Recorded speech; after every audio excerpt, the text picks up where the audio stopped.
Masakit ang loob ko dahil nung kapanahunan namin, nahihirapan manalo ng kahit 5 milyon buwan-buwan. Minsan lang nagkaroon ng almost 1 billion, pero inabot yun ng 7 to 10 months bago nakuha ng dalawang winner na ang isa is construction worker from Samar and another one is a nurse from Legazpi City. Yan ang totoo na nananalo.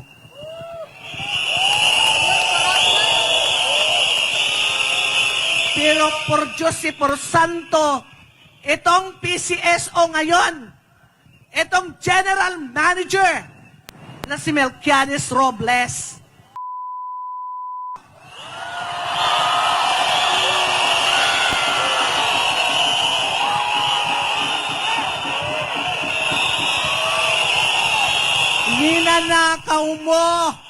ninanakaw nyo ang pundo na para sa taong bayan.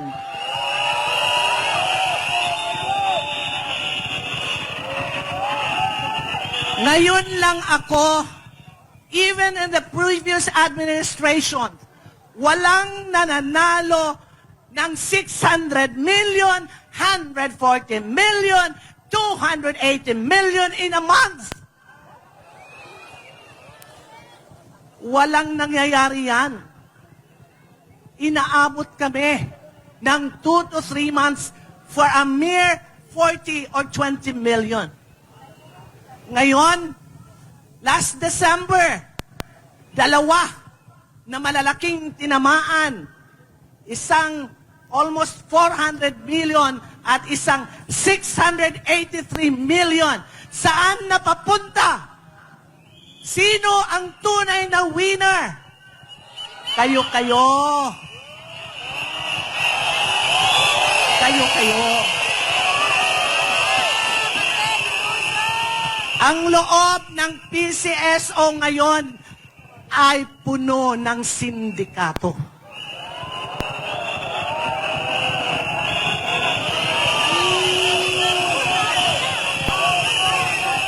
Kung maalaala nyo, nung birthday ng GM Robles, dito sa Malacanang, have you seen that video of Liza Araneta Marcos?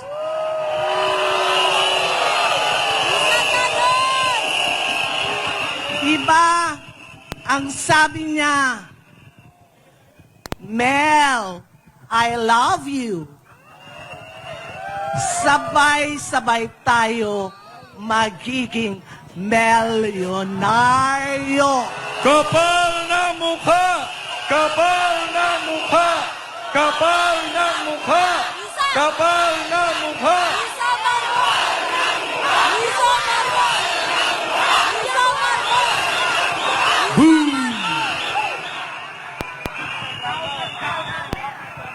Nung kapanahonan namin, sa aking opisina, pinakababa na ipinibigay ko sa bawat pumupunta sa akin ay 10,000. Pinakababa yan.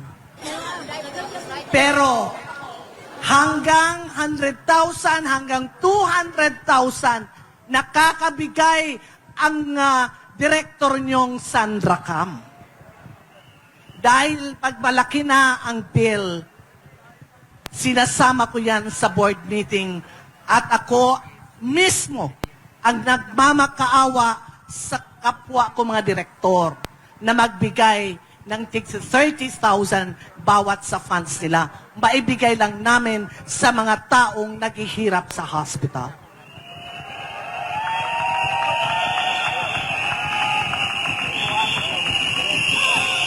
Sa ngayon, maraming nagre-report sa akin. 2 o'clock in the morning, pipila na. Buong Pilipinas to, ha? 2 o'clock. Dito, lalo dito sa Manila.